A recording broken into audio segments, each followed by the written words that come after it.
Vice President. So first I want to thank you for calling this meeting of the aviation industry. We have a great coalition, bipartisan coalition, and so thank you for that. I just want to tell you, we look at the aviation system and we've seen blips and blurbs, whether it's LAX or it's Atlanta or it's Dallas.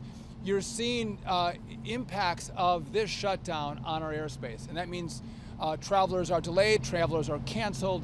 It has real problems. So our air traffic controllers, their first paycheck they missed, well, they got 90%, 80% of the paycheck. That was in early October. They just missed their full paycheck. And you got to think, well, then the second paycheck comes. That's not when we have real disruption. Because every single day, as all of you people know, as we all pay our bills, right, it's not just the mortgage and the car payment, which is very real, but they're buying food. They travel 30, 45 minutes into the towers or the centers, so you have to buy gas. They have kids that want to play football or volleyball or tennis, and they can't afford the very life expenses that they need those paychecks for. And so though we've maintained the safety, I'm grateful for our controllers who are coming in every day, but I do think as this shutdown continues, you're going to see more pressure on controllers, more pressure on TSA workers, and that's going to have real impact. One group that we don't talk about a lot is we have technicians that work in our centers. I've talked to you all about how old our equipment is. We have technicians that come in every single day to make sure this equipment actually works. They too aren't getting paid. And this is burning, and it's having a real impact on our men and women who serve our airspace.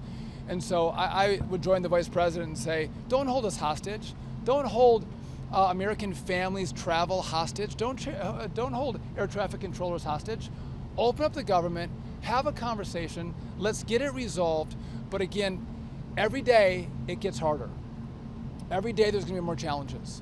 And the last point I'll make before I turn it over to Sean O'Brien's really great hair day today is the fact that a lot of our people can go through the miss of one paycheck, and it's hard for them, but a lot of them can get through it. None of them can get through two paychecks.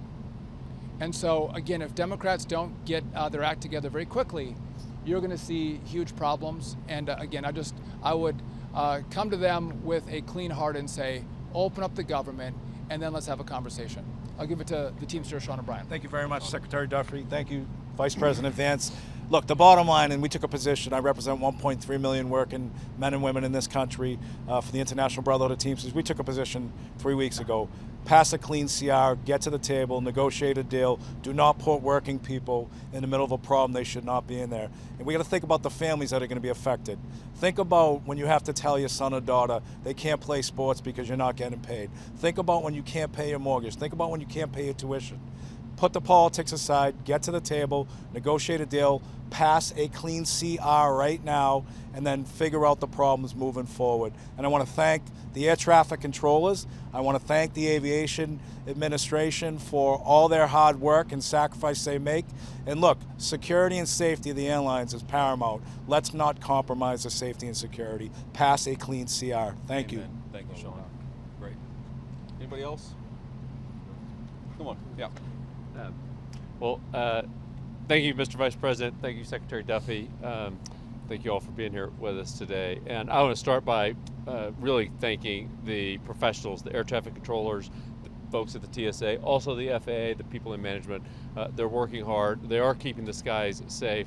They've minimized delays. Fewer than 2% of flights have been delayed so far because of air traffic control shortages. So they've done a great job. But it's putting stress on people. It's not fair to those people. It's also putting stress on the economy. You know, the first couple of weeks this had no impact on the economy, but as every day goes by, the impacts start to grow. And airlines are a pretty good real-time indicator of the economy, and we start to see still minor, but steep booking impact, and you see that happening in the economy. We put the whole economy at risk. And so it's been 30 days, and while I don't have a position on which partisan side and how things should be settled with healthcare, it has been 30 days. I also think it is time to pass a clean CR, use that as the opportunity to get into a room behind closed doors and negotiate hard on the real and substantive issues that the American people want our politicians on both sides of the aisle to solve. But let's get a clean CR and get that negotiation done behind closed doors without the pressure and without putting the American workers and the American economy at risk. Here, great.